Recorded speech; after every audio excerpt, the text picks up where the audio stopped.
What's going on, people? Welcome to the opposition preview. I'm joined by Luke here from the UTV Villa podcast fan channel. Make sure to check it out. The link will be in the description down below as the Premier League is back. I was just talking to Luke about it.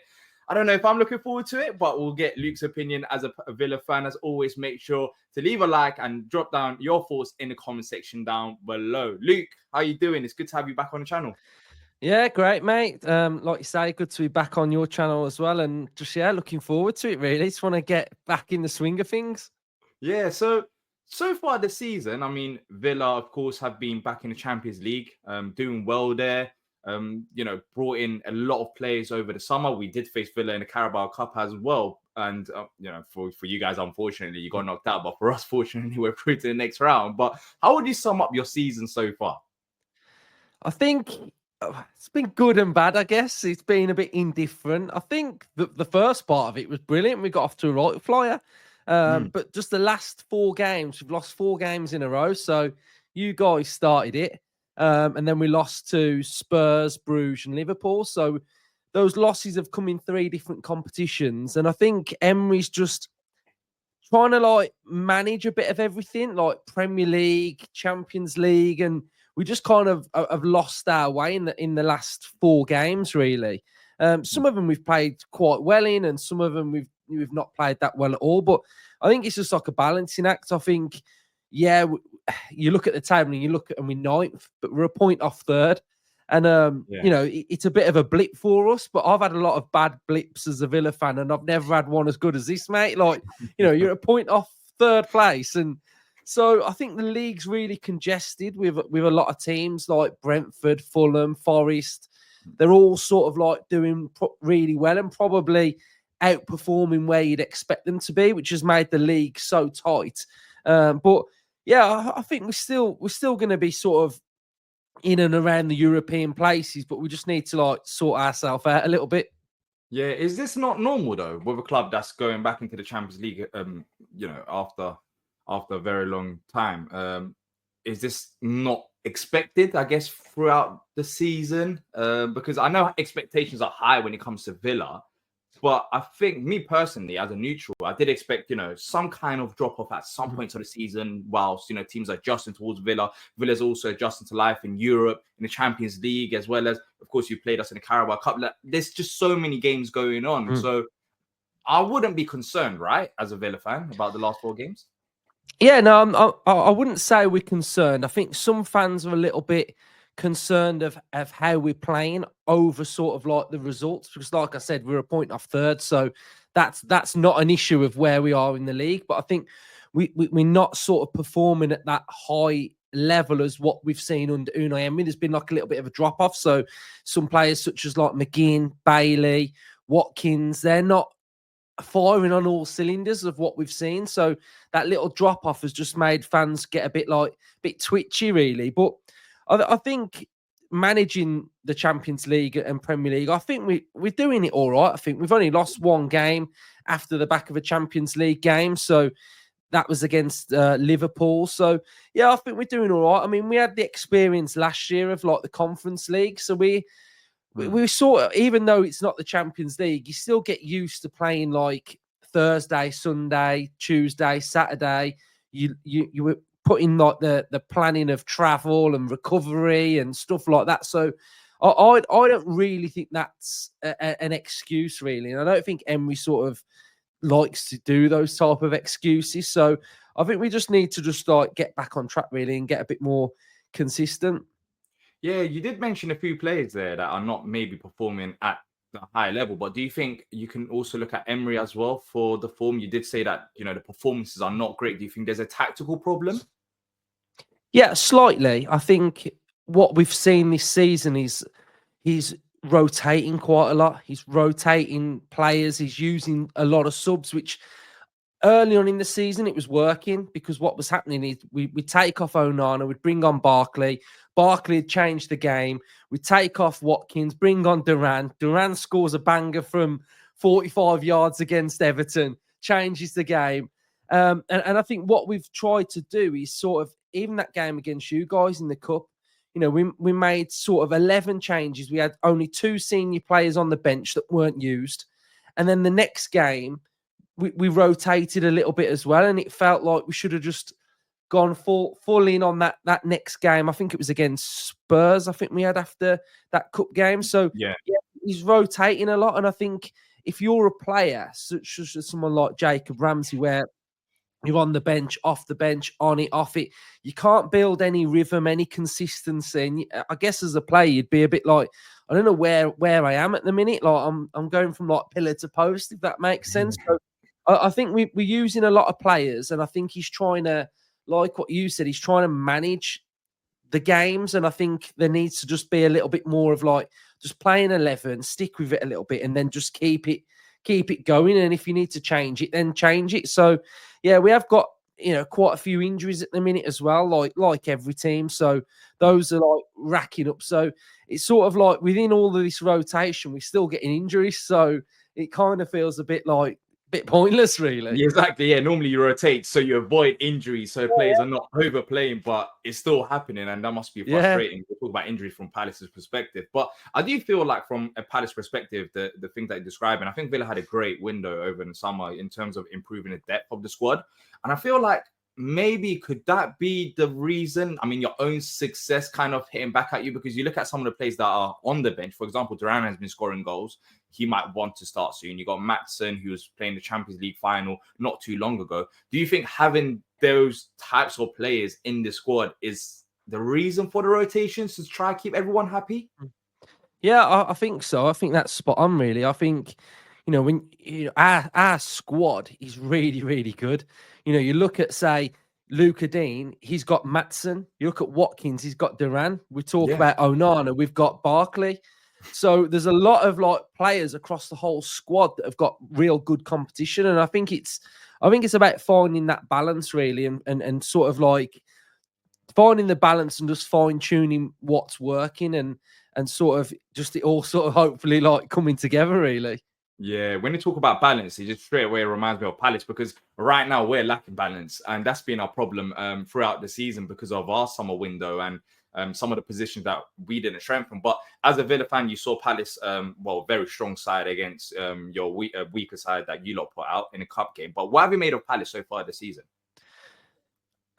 I'm not going to say like I wasn't one of these like onlookers that were going, oh, they had an amazing end to the season, they're going to get Europe, because I think sometimes teams towards the end of it, they have that bounce, don't they? And they get that bounce, and I think you guys are one of them teams. So I was a bit disappointed with your window, like what you mentioned with. I think when you're talking about someone like Elise going, that's a big player. And I look at someone like Anderson, who I actually really rate, and I think he's doing well at Fulham this season.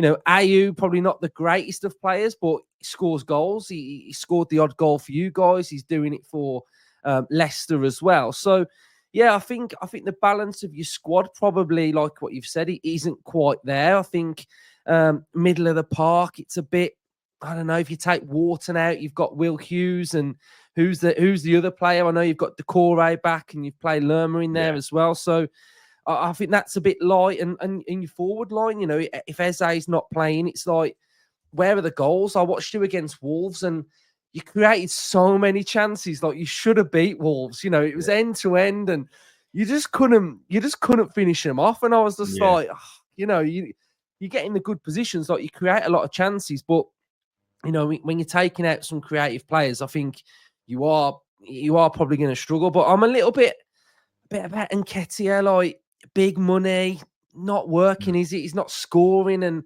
really, you probably needed that transfer to work, really. I mean, what do you think about Nketiah?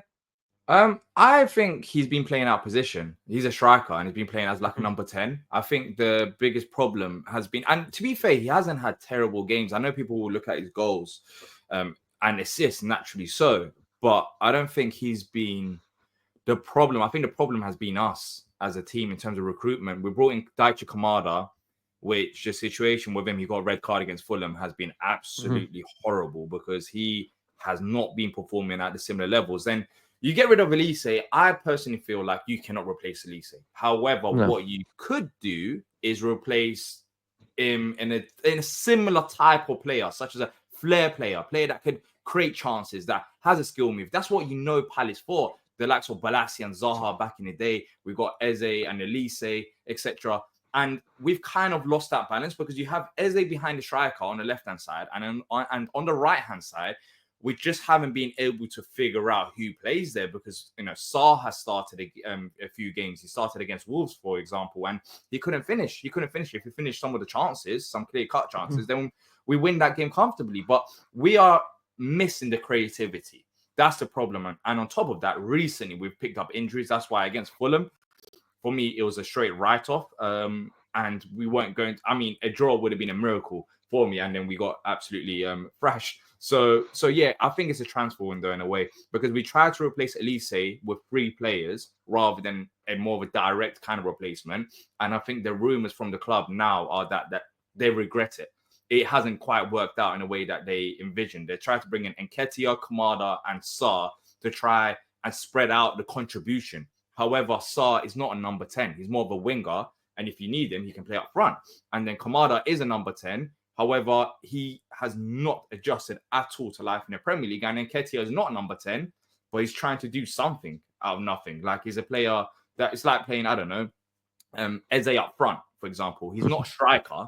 So it's like, how much do you expect from him? He's that crazy player. So I think, yeah, that's the main reason, to be fair. But saying that, Palace last January, we did go and spend money. When there is a threat of Palace going down, they will open up the cash books and they will spend. We brought in Adam Wharton, who, by the way, he hasn't been fit all season long. So in the game that he came off against Villa, that was the game where we said, all right, enough is enough. He's having a surgery. We've been waiting on Decore to come back so then Wharton can have his surgery. But he's finally had that surgery. So 100% fit Adam Wharton is going to be much better than what we've seen from him so far this season. So I know we've got quite a few injuries. Like in this game, Eze might not play. Wharton, we have to see. He should be back. Lerma, we don't know.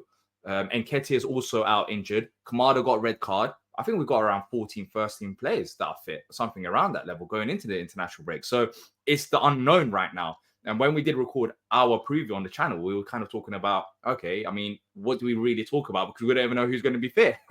so yeah, it's not the greatest of situations, but I think it's going to be a rough ride from here till January. However, we need everyone kind of fit if we want to get results because the squad is just thin right now. It's thin.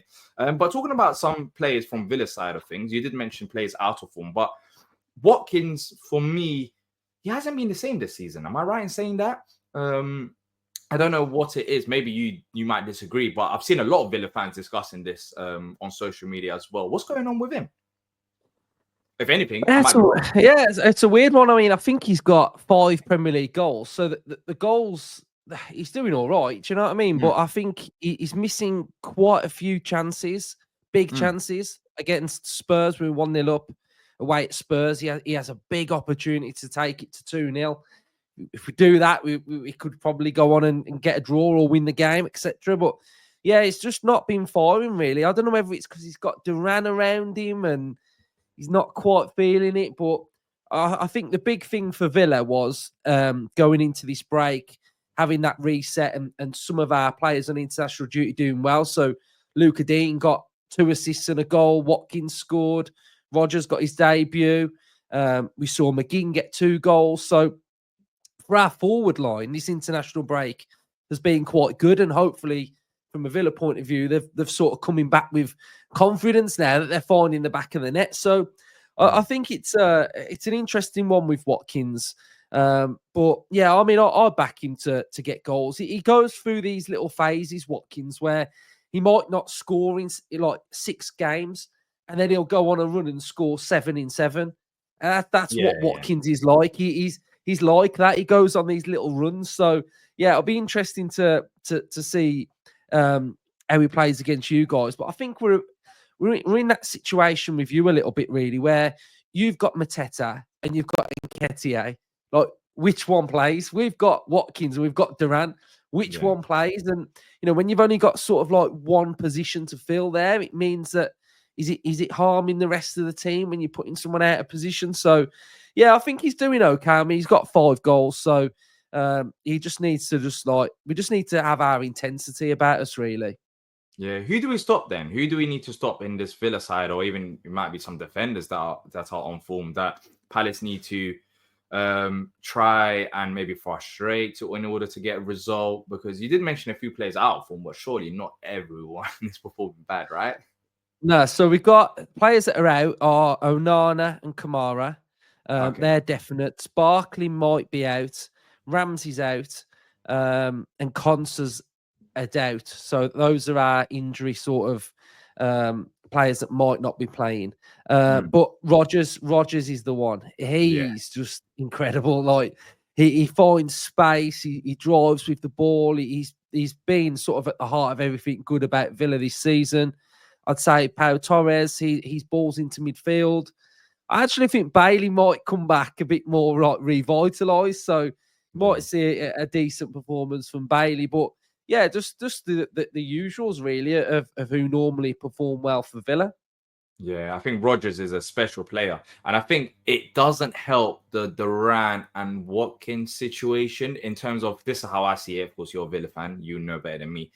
I feel like you need a Rogers there. I don't think you can do a Watkins and a Duran together. I think No, it don't Rogers work. adds that creativity behind that striker, and I think that's why he's so vital because you've strengthened the squad, but if Rogers, God forbid, got injured, then what happens there? Because he's been like the standout player for me throughout the season. Yeah, no, I agree. I think yeah, he actively plays as sort of like a number 10, so he supports Watkins. And what's Mm, been happening is when Duran plays there, you've got two strikers that's pretty much a classic 4-4-2. They yeah, both want to stay on the last defender. If it's Duran that's replaced Rogers, he won't drop and sort of become a number 10 and try and find balls or through balls or link up play. So it really sort of affects the dynamic of how the team functions, really. So you are spot on. But Emery spoke about playing them both together. He feels like it can happen. So okay. yeah, but I just feel like at the minute, I don't think I've seen Duran and Watkins work. Yeah, let's talk about score predictions now. Of course, Mhm. Palace did end up getting a result over in the Carabao Cup not too long ago. However, two different squads. Even going into this game, to be fair, Eze's not fit. Well, Eze got injured in that game, and so did Wharton. So there was a bit of a cost in terms of getting a result. But how do you see this going? I think you must be comfortable to get a win. Well, I'll ask you a question first, then I'll give my prediction. Is Eze going to play? The latest is that he could, but he's not 100%. If he doesn't, then he should be good to go against Newcastle. Yeah, I So think if he's Eze close. if Eze plays, it's a different game. I think. Okay. But if he doesn't play, I think this is a must-win for Villa because we've lost 4 games in a row. So Mm, we from a Villa perspective, we have to win really. So I think Villa are probably going to be quite refreshed, and there's going to be an intensity about us, and Emery's going to have knuckled everybody down. So I would expect a Villa win. I think so. If Eze doesn't play, I'd go something like 3-1 maybe. But I think if he 3-1. I does was thinking play, maybe you're going to say like 2-0 Villa because I'm just thinking about how we're going to score goals. But yeah, I think the defense in the large part, I know against Wolves it wasn't great. Our defense has been mm, okay. Against Fulham, it was a silly mistake. And then afterwards, as the squad was thin, we just collapsed, and then we got the red card as well. But yeah, I think as a Palace fan, despite Eze not playing, I would be disappointed if we conceded 3 goals because Gahey, Lacroix, and Chalobah mhm. have held it down so far this season. They have been pretty solid. That really hasn't been the issue. It's been about scoring goals. But I'm going to be a biased Palace fan. I'm going to say a 1-0. That's the best I can get as being biased. That 1-0. I don't really have much hope right now because I don't know who's going to be fit. And even if they are fit, are they 100%? For me, if they're not 100% fit because we've got no other international breaks, don't play them in this game. I'd rather they're there and they're comfortable, they're good to go, and then we can play them. But yeah, look, in all honesty, I am expecting a Villa win. But it's similar to the Fulham game where I'll take a draw. I'll take a draw. But look, Luke, great having you on the channel. For those who don't know, how to find you. Where can I find you and your great work? Yeah, on YouTube, just type in UTV fan channel. We've done some Palace content, so I've done a bit of a tactical episode, and yeah, we've done a match preview. So yeah, go and check it out. You might like it, you might not. Yeah, no, go. Honestly, I enjoy watching content from other channels because it gives you insight that you don't know. For example, I don't watch Villa week in, week out, and it's the same the other way around as well. But the link will be in the description down below, so make sure to check them out. If you have enjoyed it, drop a like and subscribe, and let us know your score predictions in the comment sections down below. And until next time, up the Palace.